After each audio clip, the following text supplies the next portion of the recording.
تو خواہ وہ حافظ ہو، عالم ہو، صوفی ہو، کتنے ہی نوافل، اوابین، چاشت اشراق پڑھتا رہو، بڑی ہی زبردست معمولات ہوں، بڑا اللہ کا ذکر کرنے والا ہو، لیکن اللہ کے ذکر کے ساتھ اگر وہ کسی نافرمانی میں مبتلا ہے، کسی گناہ میں مبتلا ہے، تو پھر وہ یہ شکایت نہ کرے کہ میرے قلب کو سکون نہیں ملتا۔ جب تک انسان اپنی بری عادات کو، بری خصلتوں کو، گناہوں کو 100% نہیں چھوڑتا، 100% متقی نہیں ہوتا، تو اس کو اطمینان والی زندگی نصیب نہیں ہوتی۔ اس کی مثال آپ یوں لے لیں کہ آپ نے بازار سے کوئی سودا خریدا اور جس شاپر میں آپ نے وہ ڈالا اس کے نیچے سوراخ ہے، تو وہ گھر پہنچنے سے پہلے ہی سارا رستے میں ہی ضائع ہو جائے گا۔ تو آپ راہ سلوک کے مسافر ہیں، اس رستے میں ہیں، آپ اس میں نیکیاں ڈال رہے ہیں اور ساتھ ہی آپ نے اپنے تھیلے میں سوراخ کر رکھے ہیں نیچے سے، گندگیوں کے سوراخ، گناہوں کے سوراخ، سستیوں کے سوراخ۔ تو وہ جو نیکی آپ ڈال رہے ہیں، جو نور آپ ڈال رہے ہیں، وہ ویسے ہی نیچے سے گر رہا ہے، تو آپ کے پاس تو تھیلا خالی کا خالی۔ آپ بلکہ اس بندے سے زیادہ بد نصیب ہیں کہ جو محنت نہیں کر رہا، کم از کم وہ محنت تو نہیں کر رہا، تھک تو نہیں رہا۔ آپ تو تھک بھی رہے ہیں، محنت بھی کر رہے ہیں، جان بھی مار رہے ہیں، اس کے باوجود آپ زیرو پہ کھڑے ہوئے ہیں، تو آپ تو اس سے بھی ماڑے نکلے۔ تو جس دن آپ 100% متقی بن جائیں گے، اللہ کرے ہم سب کو وہ دن دیکھنا نصیب ہو، 100% اللہ کے فرما بردار بن جائیں گے، کوئی ذرہ بھی اللہ کی نافرمانی دانستہ طور پر ہم نہیں کریں گے،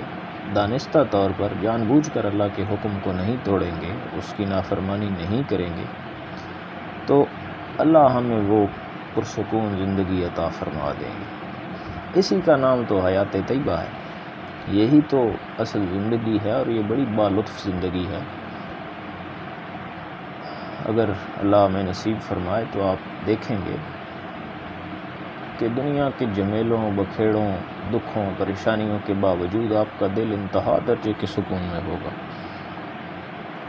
گویا آپ جنت میں رہ رہے ہیں۔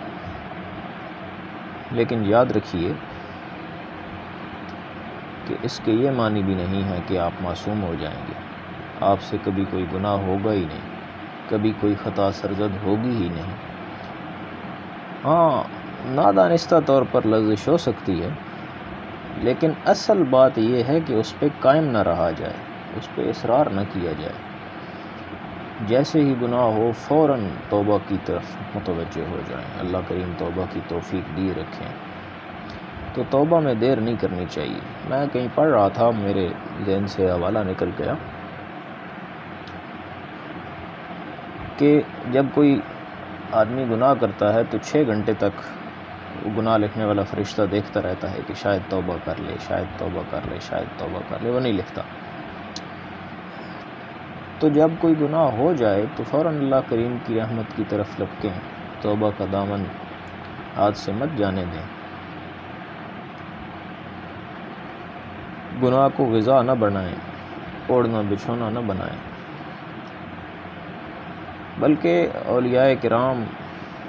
جو اللہ کے دوست ہوتے ہیں ان کی تو بات ہی کچھ اور ہے۔ اللہ کے دوستوں کی علامات میں سے ایک علامت یہ بھی ہے کہ جب وہ کوئی گناہ یا کوئی غلطی نادانستہ طور پر ان سے صادر ہو جائے، ویسے تو وہ حتی المقدور کوشش کرتے ہیں کہ کوئی گناہ نہ ہو، لیکن انسان ہے بہرحال، جیسے میں نے پہلے عرض کی کہ معصوم نہیں ہو جاتا، تو جب کوئی غلطی ان سے ہو جاتی ہے تو ان کو ہر چیز، ہر لذت دنیا کی بھول جاتی ہے، گناہ میں تو ان کو اپنی موت نظر آتی ہے، ان کو کھانا بھول جاتا ہے، ان کو پینا بھول جاتا ہے، بال بچے، زیارت، مکان، ہر چیز بھول جاتی ہے، ان کی نگاہوں میں سب تلخ ہو جاتا ہے، سب کچھ کڑوا لگتا ہے، چمکتا سورج بھی ان کے آگے اندھیرے کا سما کرتا ہے، رات کا چاند بھی ان کو اندھیرے اور تاریکی کی طرح نظر آتا ہے، تو سارا عالم تاریک ہو جاتا ہے ان کے لیے جب تک وہ اللہ کے حضور سر بسجود ہو کر اپنے گناہ کی معافی نہیں مانگ لیتے۔ حضرت نانا جان رحمۃ اللہ علیہ قاری نور حسین صاحب چشتی، ان سے کسی نے سوال کیا کہ جب خطا ہو جائے تو اللہ سے کتنا روں، اس کا کیا کوئی مقدار ہے کہ اتنی دیر رہوں گا تو اللہ معاف فرما دیں گے؟ تو حضرت نے کیا خوبصورت ارشاد فرمایا جواب، اللہ والوں کی یہی باتیں ہوتی ہیں، فرمایا کہ اتنا رو کہ جب تیرے دل سے آواز آ جائے کہ میں نے تجھے معاف کر دیا، پھر تمہارا دل بالکل ہلکا ہو جائے گا، دل میں اطمینان ہو جائے گا، اللہ کے حضور گڑ گڑانے سے قلب کو آہستہ آہستہ سکون اور اطمینان ملنا شروع ہو جاتا ہے۔ جیسے درخت کو آگ لگ جائے تو اس کے پتے فوراً نہیں وہ جل بڑھ جائے، آہستہ آہستہ ہوتے ہیں۔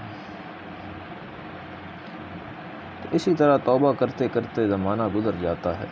تب کہیں جا کر یہ جھلسا ہوا درخت ہرا بھرا ہوتا ہے،